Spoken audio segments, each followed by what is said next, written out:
Are your kids here? You mind if you step in?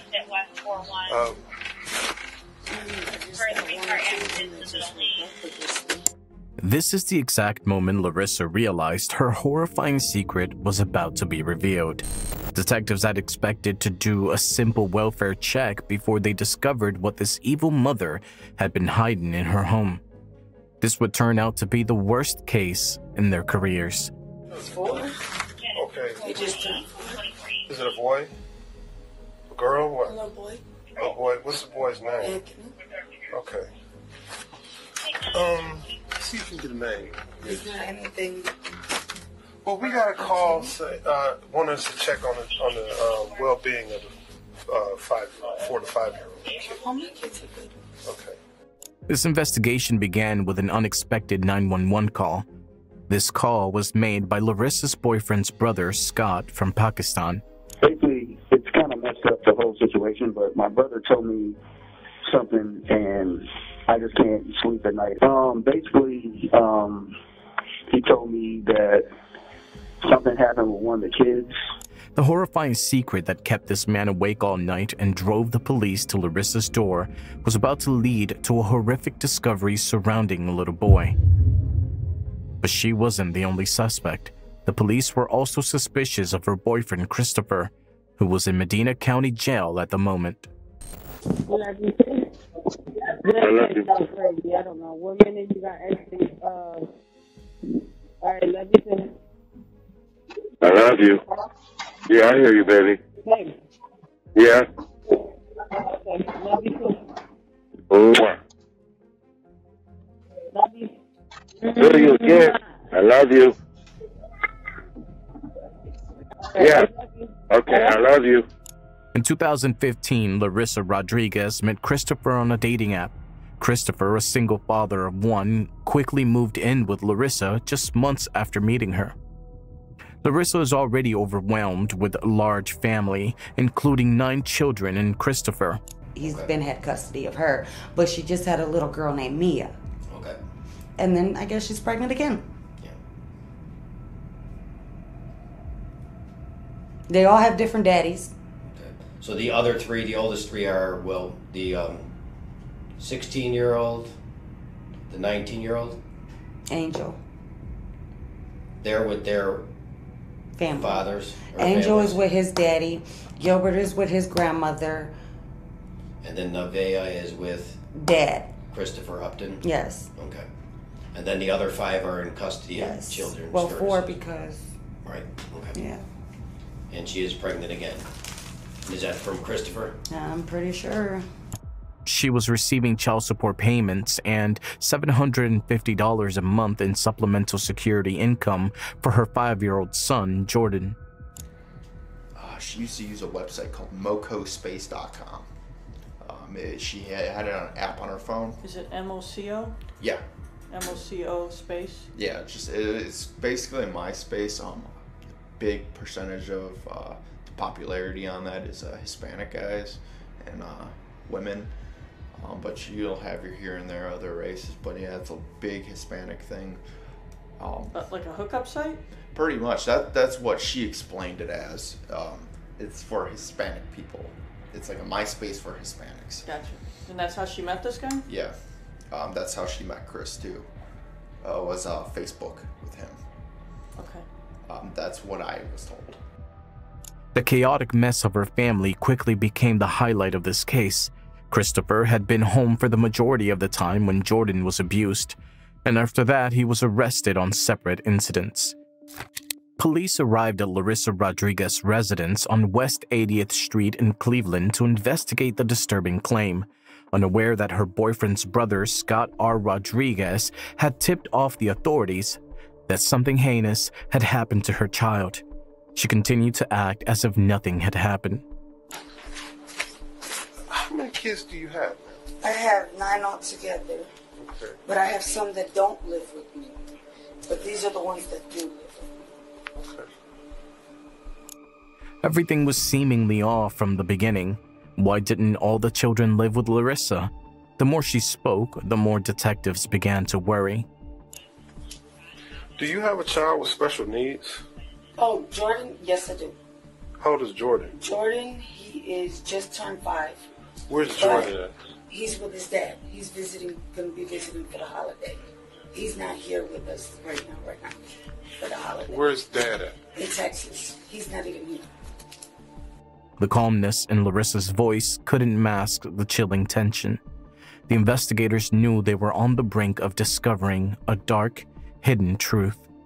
What's his dad's name? Jordan's dad. Patrick. Pat. Do you have a number to Patrick? We reach that? We need a list of all your kids' names. A list?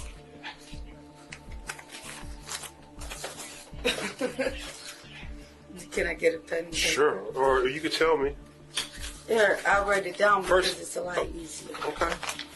Firstborn, all the way down the line. Supposedly Jordan is with Dad Yes, in he's Texas. with Dad. We can call him. Yeah. Huh? Right now, I don't have the number because he was going to get a new number. But he's got family, so we can Yes. talk to them. The cracks in Larissa's story were widening, and the investigators could feel the weight of her deception. Her hesitation and excuses about contacting Jordan's father only deepened their suspicion. After her 9 partners and 9 children, she was in a relationship with a man named Christopher Rodriguez, who was currently in jail for failing to pay child support to her ex-partner.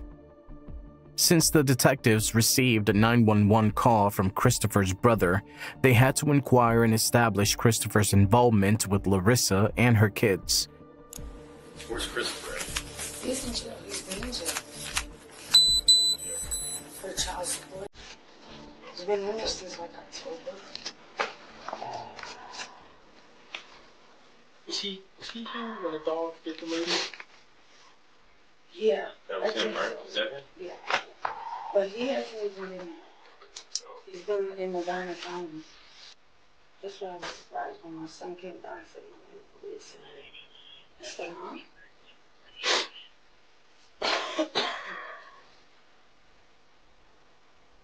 So Christopher's been in jail from Since October. October. Yeah. He's been in Medina County. And look, He's been there October 20. What's his last name? Huh? What's Christopher's last name? Rodriguez. Rodriguez? Mm-hmm. Is that your husband? No, we're not legally married. Gotcha. The investigators could feel the web of lies tightening around them, each thread leading closer to a harrowing truth. The calm facade Larissa maintained was cracking, and beneath it lay a reality more horrifying than they could have ever anticipated. The chilling truth was about to explode into the open. But before we disclose this to you, we will paint the picture of how miserably these children had been living, and how cold and depressing Jordan's last moments could have looked like. Okay.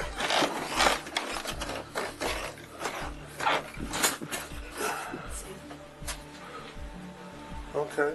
Negative. Just My on the oldest brother one, of she's right Christopher there. Rodriguez and his girlfriend Larissa Rodriguez. Let me know. Fine. All right. Hello, kids. All right. Their concerns grew as they observed the condition of Larissa's home. Upon seeing how Larissa kept the house itself, detectives grew concerned from the very beginning. Reports from social workers had previously highlighted the unsanitary and deplorable living conditions, with one account noting a child eating a sandwich which had a cockroach in it. If you think that's bad, Larissa's ex-boyfriend Jacob Wagner had even more disturbing revelations. She just stopped cleaning the house. The kids were always dirty. I always had to give them baths, feed them. She only fed certain kids more than the others. This grim backdrop added to the urgency of the investigation, suggesting that there was more to Jordan's disappearance than Larissa was willing to disclose. 5-year-old Jordan with developmental disabilities who couldn't speak had supposedly been away, missing for about 3 months now. Detectives swarmed Larissa's house of horrors, desperately searching for answers.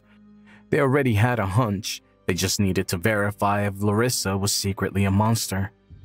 FBI and medical examiner investigators spent about 3 hours digging in the backyard of Larissa Rodriguez's home.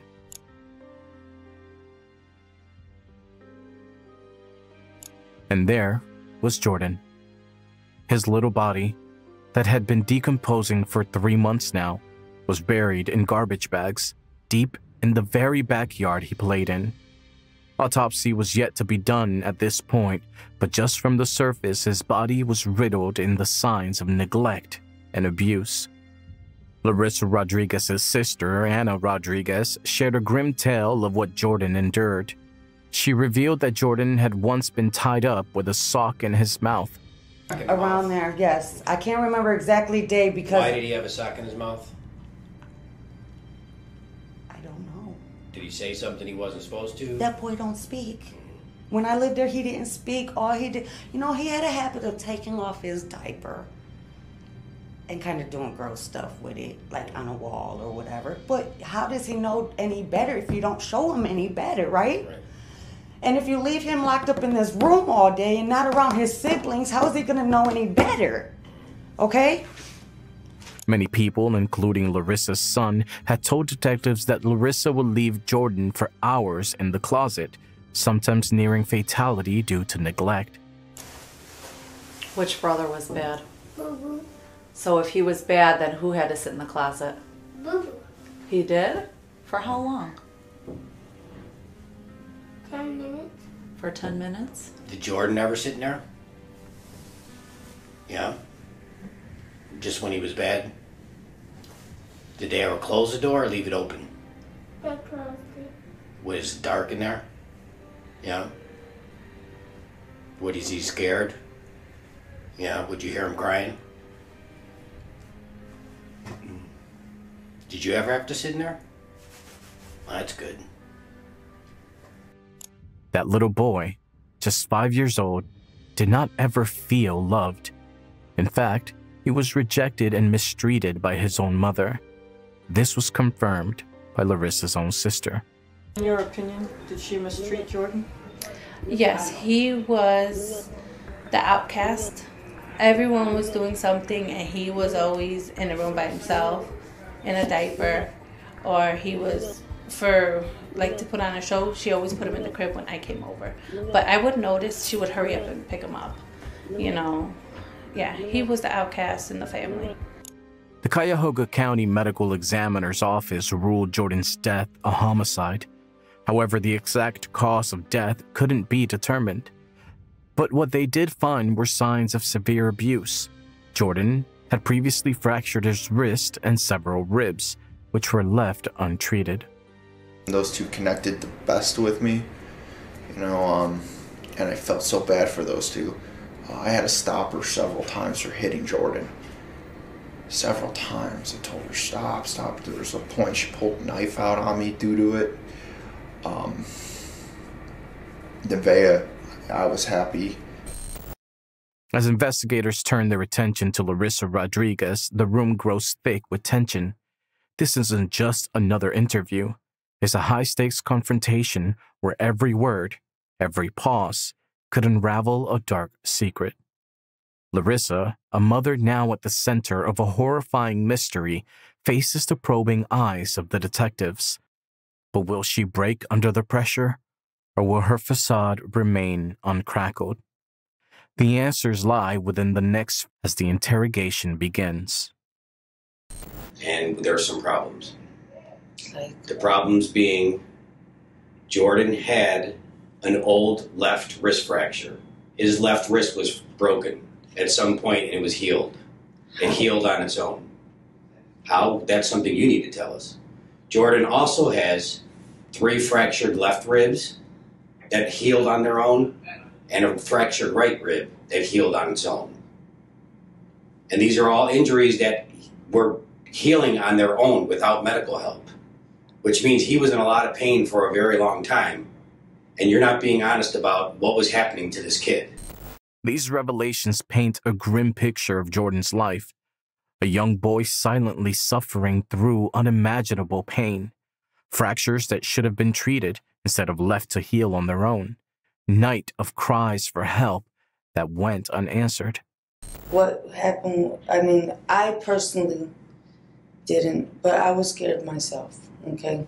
Scared of? I think talking to my sisters yesterday actually opened up my eyes a little bit and made me realize I should not be the only one taking full blame for this.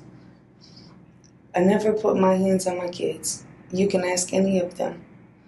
And a lot of people used to tell me maybe that's why sometimes your kids don't listen.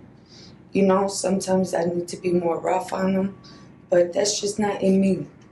To sit here and... I don't want to be that mother either. I just don't want to be that mother either. Right, I don't. I mean, I was like that when I was little. Larissa insists she never laid a hand on her children, painting a picture of a mother too gentle to discipline. But not everyone shares this view. Her ex, someone who witnessed their family life up close, tells a different story, one that casts doubt on Larissa's claims of innocence. Those two connected the best with me, you know, and I felt so bad for those two. I had to stop her several times for hitting Jordan. Several times. I told her, stop. There was a point she pulled a knife out on me due to it. But it's not just her ex who questions Larissa's version of events. Even her own sister has something to say about the way Jordan was treated. I would catch her disciplining the kids, not just specifically Jordan, but all of them. She'll bust Mariana in the mouth or the nose to the point where... Mariana is the oldest? Yes. You know, like to where she would start bleeding and stuff like that. When you say bust her in the mouth, what do you mean? She either had a smart mouth or, you know, pow, or whatever, you know. I always told her, don't do stuff like that. You hit them on the butt, whatever, you know.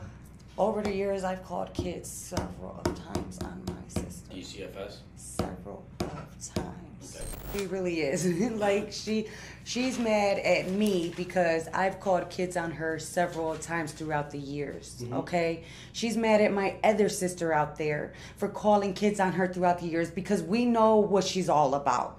All she does is find these men off the internet and bring them into her home and in front of all her kids the same goddamn day. This man could have really killed them all. Okay. Did you know Chris yourself? I met him when she moved in. When the day I moved in her home, mind you, the day I moved in her home, she was kicking out Jake, the other baby daddy, and a couple hours later, this guy she met on the internet and he never moved out since he moved in. Then next morning, I went to check out my babies upstairs. They was all in the same room in bed with her and this guy. Okay. So she met him on the internet, is what you're saying? On the internet.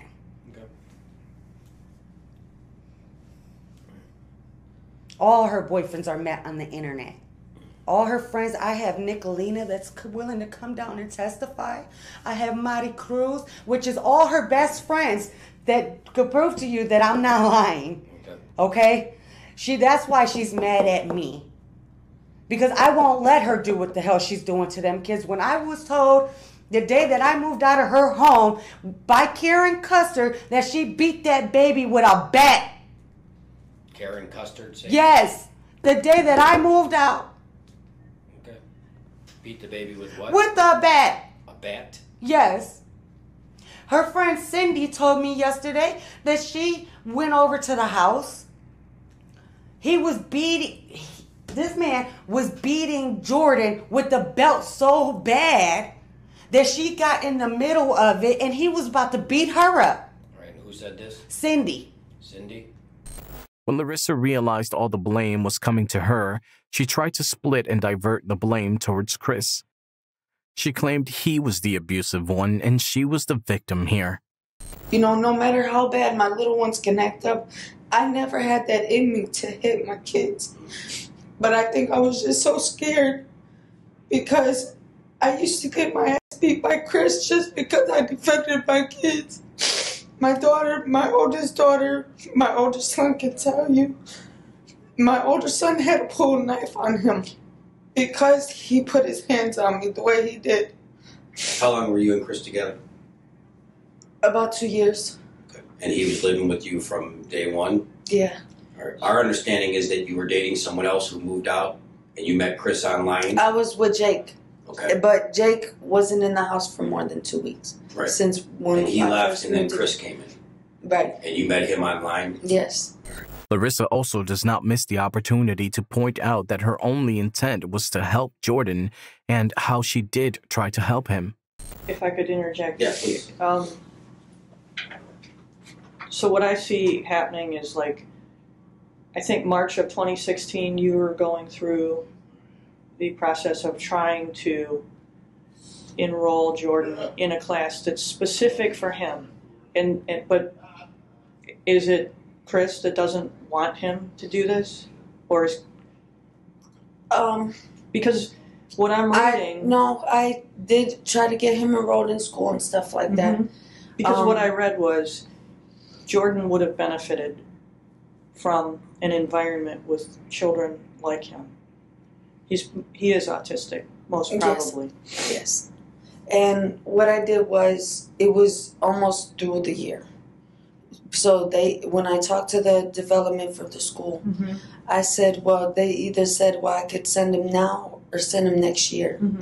I preferred that he would have started the following year, so that way he's got a whole entire full year. And that's what my, intentions was, to send him to Just put your kid at the front of the class as opposed to the... I did the same thing with my daughter. Yes, because I wanted my son to actually be around other kids, to actually learn and to actually, Sure you want some coffee? Or water? I'll take some. Coffee? Yeah. Despite Larissa's claims of wanting the best for Jordan, her actions seemed to tell a different story. How does he discipline Jordan? It was just different. I mean, as far as, how you said the sock in the mouth, none of my kids got the sock in the mouth, only Jordan. And I used to sit there and tell him, don't do that. I used to get yelled at. My kids all can tell you I defended all my kids. And that's where a lot of me and his arguments came in, because I did defend my kids. But the truth was far worse. I remember one time I walked in, because me and her sorted things out over the phone. I went into the store, picked up some food for him. I walked in, and she was trying to potty train Jordan. And she was calling him a retard. What else? She made fun of the size of his head. He had a lazy eye. She would call him cross-eyed. She would tell him she would want to smack him in the face because he looks like his dad. But when I walked in that door, she shoved a goddamn sock in the kid's mouth and shoved him in the corner because he was crying, because she hit him and put him in the corner. And that just turned into a complete argument right there. She threw me out. I called 696 Kids. I ended up going back again because I was scared. As the details emerged, the reality of Jordan's suffering became undeniable. He was trapped in a home where he was treated as less than human by the very person who was supposed to protect him. Throughout the interrogation, Larissa's emotions seemed to shift between fake sorrow, fake fear, and hidden anger. Because every time after this happened, I just hated him. I hated everything. I just couldn't stand to be around him. Did you ever ask him to leave? I did. And he told me that if I was to call the cops, that he had the gas in his name, that they would tell me that he resides there, that he can't leave. So I just felt like I was trapped. And I even told him, this is my house. You have to go. But then he always threw up. Well, if he leaves, he's calling the cops and he's blaming everything on me. Which I didn't hurt Jordan. I take the fault for not taking him to the doctor. Yes, that was my fault. And my other fault was doing... Tissues, Ray. Bring tissues, Ray. Was given the idea to do that. But I didn't hurt Jordan. I know. It's not in my heart to hurt Jordan.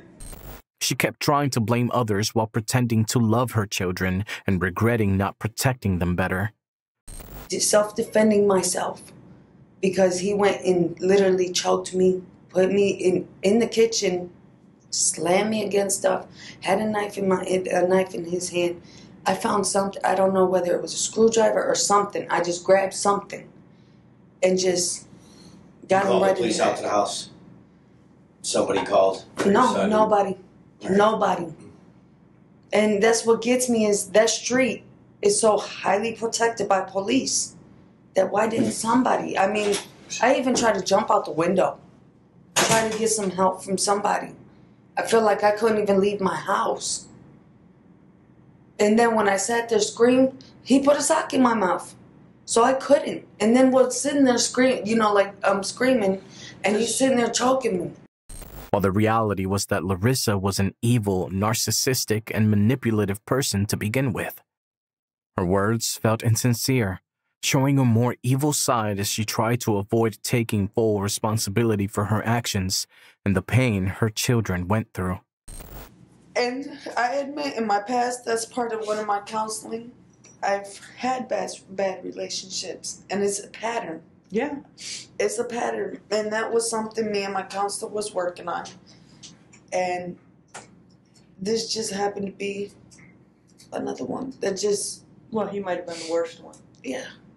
I think it was. You do know we're going to go talk to Chris. Have you talked to him at all during this time? No. Talked to him before you were put in jail? I talked to him. It was the same day you guys all came. I mean, not you guys, but when they came to the house, and to me, it just seemed like he didn't care. What did you tell him? Like, I told him He was in jail at the time. Yes, he called me about 6 o'clock that evening because that's when he got supposedly off of work from in the work or whatever he did in the kitchen, and he's like, "What's going on?" I guess because the detectives went to talk to him, and when they went to talk to him, I guess they were asking him questions. He didn't specifically go into. He just wanted to know more about what happened on my side. What you said. Right. So when I sat there and I told him, and he was just like, he didn't seem like I was. You know, like I was scared. I was nervous. I'm, you know, shaking and spooked, and you know, he just seemed so calm. And you know, like. Did he tell you what to say, what you should say, what you shouldn't say? No. That's why when you guys came and say now he changed up his story to something about December 2nd, that's because he heard me say it over the phone. He didn't know anything about what I told the police. But so when we confront him with Jordan's injuries, is he going to tell us otherwise, that you're the one who did it? A woman can't do it hit that much harder. And you know what? Anybody can tell you that. And I say that. That's not true. I mean, he's a lot stronger than I am. And me personally, you could even ask my older son. My older son will tell you. No, Angel. Angel? My older son will be the one to, if anything, between my older son and my oldest daughter. Do you know how we would get a hold of Angel? I mean, do you know that number? Does he live on Wade Avenue with his dad? Or do they live someplace else in the first day? His dad moved. I could try to get my little sister to contact Angel. Okay. Yeah. The tension is building. She's nervous, but trying to hold it together. The detectives press on, and the calmness of the man she's talking about doesn't sit right. It feels like the truth is slipping through her fingers, and soon it will all come crashing down. This is my first Christmas without my kids. At the end of the day, and I understand how you feel about if I ever get up out of here. I don't know what they're going to charge you with. My suspicion is it's going to be murder B. That's my suspicion. And what gets me is he's not going to get charged for anything. Oh, now that's not going to be true. And that's not going to be true. And what is murder B? It's a it's causing the death of another without a plan to actually do it. And how much time and what am I really looking at? Can you tell me? I can't. Or just like a kind of, like a... I would say, honestly, I would say probably double digits. What's that? At least in the neighborhood of a double digit. Now, I don't know what happens later on down the line. Even the police are catching on. Larissa's tears and claims of love are nothing but a facade. They're now fully aware of her deception. A little towards the end, she started getting really bad with Jordan. In what way? Every way. Every way. So the beginning of 2016, she's... No, probably around the end of 15, it got really bad. And he's 3? He Yes. just turned 3? Yes. When you say she becomes really bad with him, what do you mean? We moved into an apartment after Willowdale. We moved into an apartment on West 98th. And it just got bad. I kept trying to get a job. She kept ruining it for me. We ended up, she just stopped cleaning the house. A counselor from Frontline will be with them. Okay. And they will explain to them that Jordan is deceased. And then Ray and I would like to sit down with Mariana because she's the oldest. And it's my understanding, you can correct me if my understanding is wrong, she was close with Jordan. And it's also my understanding that Mariana may have been touched physically by Christopher Rodriguez. No, not in my knowledge. Okay. Mariana, and I know that for a simple fact because Mariana was always with me. Okay. Mariana's a mama's girl. Okay. She's never been alone with him. That's good. She's always, every time I go to the store, it's Mom, I'm going with you. You know, so that for a fact, I know. Has she ever witnessed She anything between you and Chris? No. I mean, are you talking about like sex? No. Okay. No, none of my kids. Okay. None of my kids. I'm not that type of mom where we sit there and make it. You know, I don't think you are, but if he's a predator, in other words, if he's attracted to you because he's got a home with you, he's got somebody putting a roof over his head and feeding him, and he's really attracted to kids, then he's playing you to get to her. And she may be afraid to tell you that. Okay. As a mom, will you guys look into that for me? I absolutely will. I mean, because I personally don't think that, but who knows, you know? And I say that because I was, you know, touched when I was little, when I was 5 years old, by my foster brother, my 18-year-old foster brother. And they always say, if it happened to you, it could be possible it happened to your child. And I just want to make sure that that's cleared. Well, I want to give her the floor to share that with me, if it has happened. And she has a unique relationship with her brothers and sisters in that. And I also say that too, because her bond with Chris wasn't too. Mariana's one. She doesn't cling on to everybody. You know, as far as males. You know, as far as mom, yeah, she's very close to that. She's always been with me.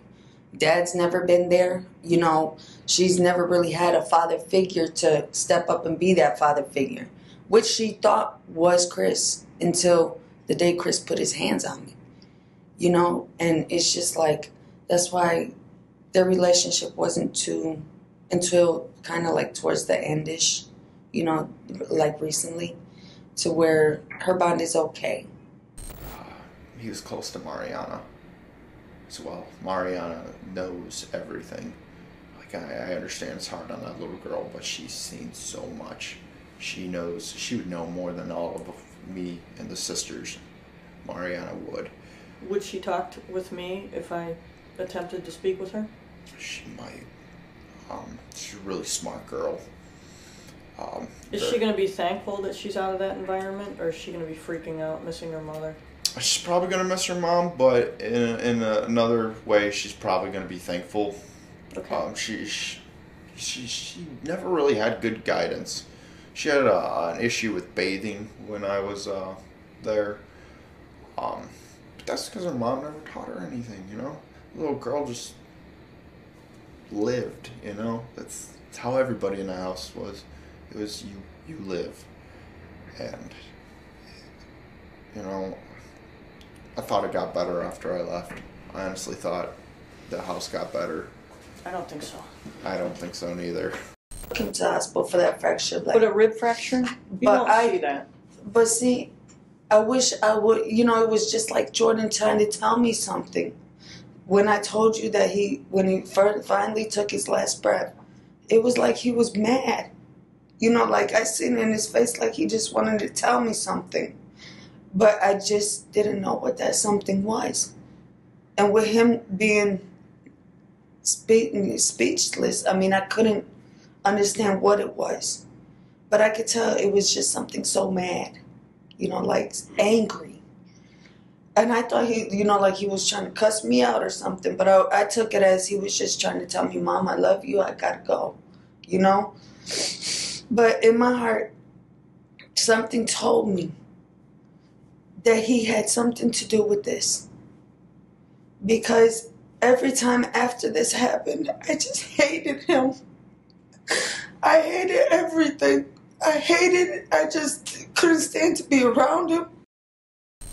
Did you ever see her discipline Jordan in a way that you felt like was just completely wrong? Yeah. Apart from the incident where she put the sock in his mouth? Yeah, she there was a couple times I walked in the house and that poor boy sitting there with the, you know, I fold the socks and it's thick at the one end. She shoved that in his mouth. I would walk in the house, pull it out. What the f*** are you doing?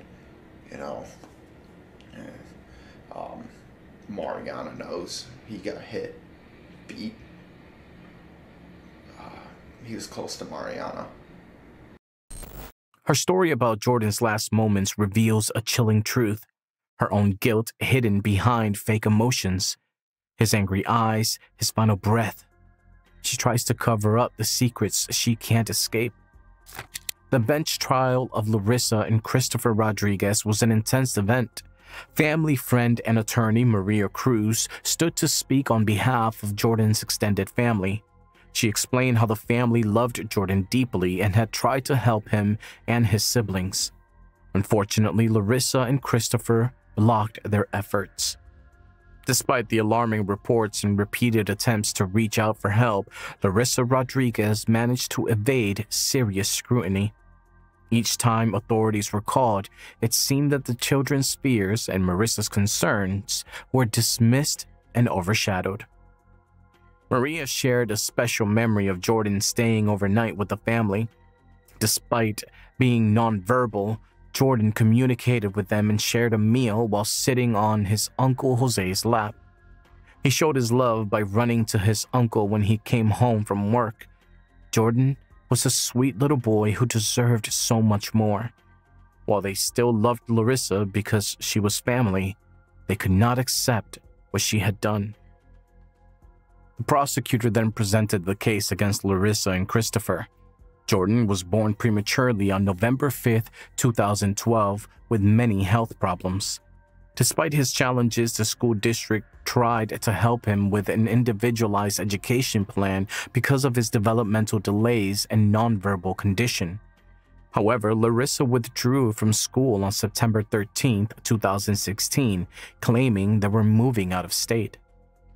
Jordan's last medical care was recorded in November 2015. When questioned about her son, Larissa repeatedly said he was out of town. Finally, when confronted with the possibility that he was buried in her backyard, she admitted what had happened. On September 21st, Christopher brought Jordan to Larissa in a semi-conscious state. She tried to revive him with a cold shower and then laid him in bed for 24 hours, stating she wanted to be close to him. The next morning, Jordan was dead. Instead of calling 911, Larissa and Christopher dug a hole, wrapped Jordan in blankets, garbage bags, and a duffel bag, and buried him in the backyard. Photos were presented as evidence. showing the time and effort they took to bury Jordan rather than seeking help. During further questioning, Larissa claimed she suffered abuse at the hands of Christopher, which extended to her children, but she provided no details. If it weren't for Scott Rodriguez, who called the police from Pakistan on December 19, 2017, Jordan might still be buried in that backyard.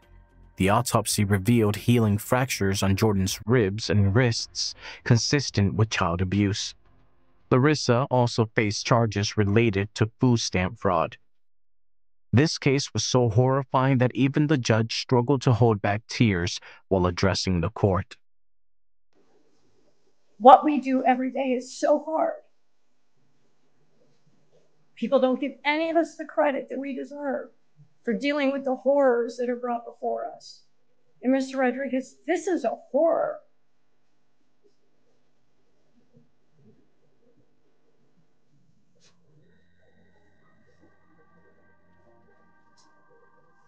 I know as a judge I'm not supposed to show emotion. And in 22 years, I never have.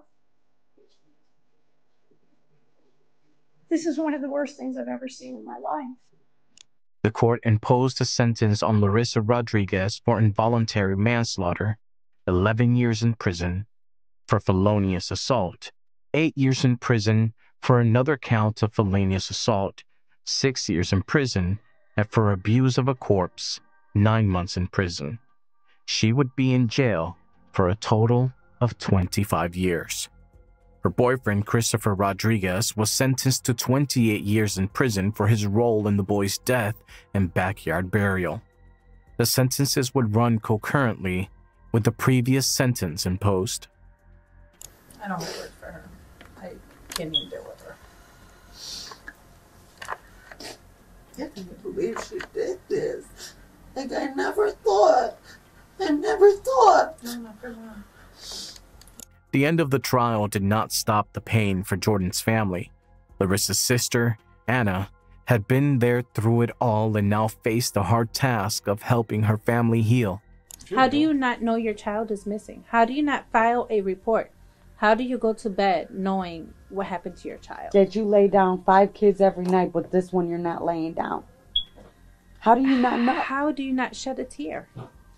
How? How is that possible? She looks crazy on her picture. She doesn't She look like well. it don't look. She doesn't look normal. No.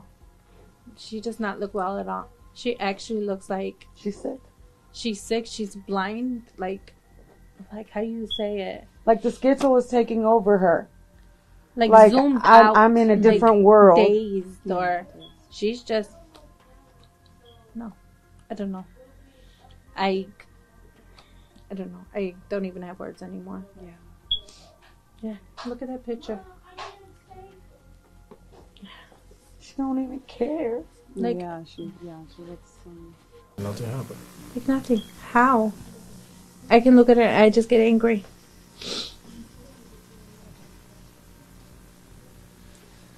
Would never thought that. Never. The family's sorrow was deep. They had many questions that were hard to answer. How could a mother be so cruel? How could someone hurt a child they were supposed to care for? They're supposed to be the voices. They're supposed to be the ones that, oh, hey, you can't speak? Sign language. We're hurt. Where? Show me. Where's your boo-boo? They know boo-boo. They Jordan fall. would straight tell you too. He point. That's what I'm saying. smart. When I called kids the first time on her, I told the worker to take Jordan into a room, and I told the worker that he couldn't talk to pinpoint the body. Now, if they did that or not, I don't know. I don't think they even did. But like I said, if they would have went there all these times, like it says recently, 3 they months would have ago. realized that Jordan was not there. Larissa's other children felt the weight of the tragedy too. They had been taken away and lived in different places, trying to make sense of what had happened. They missed their brother, and they missed the family they once had. Each child struggled with questions. Why did this happen to us? And will we ever feel safe again? Anna and her family held on to hope that time would help them heal. Let me know where the rest of he is. Confide in me. I'm not going to be any madder than what I am. It's already done and dead. I just want to give him the proper burial respect, man. That he deserves. That's it. I will get him cremated and he could be with the family that actually loves him. Please, say something. Please. Stop lying already. You're supposed to help your kids, not hurt them. I don't have words for her. I can't even deal with her.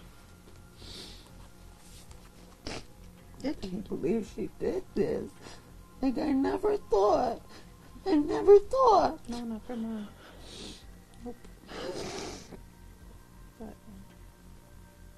But when I was having a hard time dealing with my kid, that's where my kid went. Now it makes me want to go question my kid.